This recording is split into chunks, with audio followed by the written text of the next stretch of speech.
Hey podcaster, I'm Tim Wahlberg, your podcast performance coach, with another actionable tip so you can sound like a pro and gain more podcast fans. Today's tip is get over your voice hatred.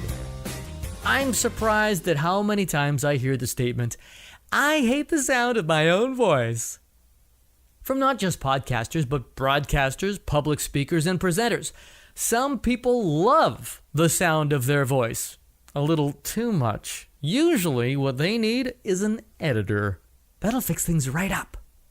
The truth is, unless you're prepared to gargle with glass, take up smoking a few packs a day, and drink nothing but scotch and get 3 to 4 hours of sleep a night, there's not a whole lot you can do to change your voice. But there are a few ways to help you sound more professional, and if that helps you get over it, then you'll be in a better place in 5 minutes from now. Remember this, you are your worst critic. To others, you sound like you, and you've always sounded like that. Unless you have a really high, squeaky voice that makes dogs howl when you open your mouth, you've probably got a normal sounding voice in the normal range of voices. Having a lower than normal voice is nice to have, but if you have zero energy behind it and you're putting people to sleep, then it's not really going to do you any favors. So, why do you hate the way you sound? Well, no matter your voice, when we speak, we hear our voices in our own heads as well as in our ears. This makes our voices sound lower and fuller.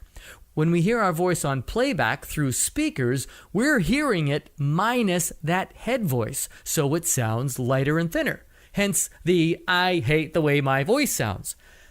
If you think you sound dumb or stupid, well, then that's usually a content thing, or your grasp of the English language. But sometimes it's just performance. You'd be surprised how delivering your material with confidence and certain inflections can make your material sound like the gospel. So if you hate the sound of your own voice, here are a few ways to help you deal with it. Number 1, suck it up. As a podcaster or presenter, you actually want to sound as natural as possible because it's who you are.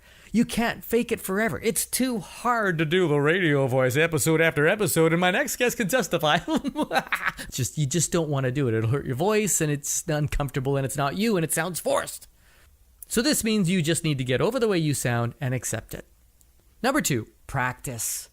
Your delivery is key. This is your performance. The more episodes you do, the better you're going to get. But using a rise and fall technique rather than a monotone delivery can help. But not too much of the rise and fall, because then you're going to start to sound a little bit sing-songy, and that's not what you want to sound like.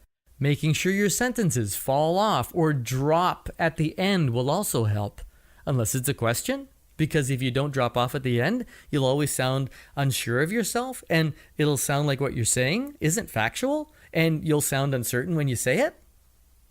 Think down. Fall down. Period. It's a fact. Now that's confidence. Now that's confidence. The best way to practice is to read. Read out loud. Read everything you can get your hands on and read it like it's your own material. Practice on magazines, books, blogs, articles, newspapers. This is you in presenter mode. It's not the fake you, but make sure you're projecting with volume and confidence. Reading out loud is crucial. Read and repeat. Read everything. Doing this will help you sound more like a pro. Depending on what you're reading may depend on the voice that you use. So don't be afraid to get into character if you need to. You're in presenter or performance mode right here. So go a little over the top. Really sell it. Really get into it. Doing this will help you find a comfort level that will fit your style of podcasting and still sound natural. After a while, you'll settle into something that will sound instinctive, genuine, and like you. Number 3. Wear headphones, 1 ear or 2 ears. I don't care, but wear them. This will also help you get over the sound of your own voice. It will help you stay in presenter mode too.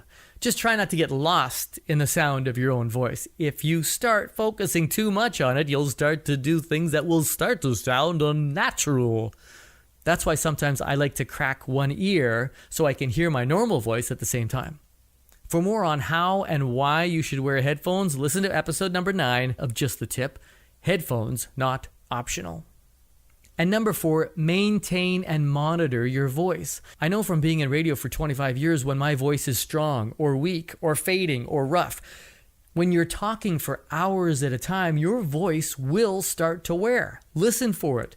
Maybe don't record 3 episodes back to back. For me, my voice is stronger in the morning. Sometimes you get that morning voice. It's nice and it's sexy and it's low, but it never really lasts forever. I've always only had a couple of hours in me, and then it starts to turn raspy or weak. If you listen to some of my past episodes, you'll hear the difference in my voice from episode to episode. Most people won't notice it because of all the other things I try to do for consistency.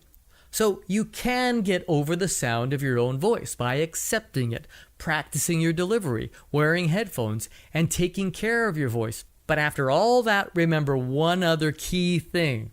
Content is king. If what you're saying is of value, people won't care what your voice sounds like.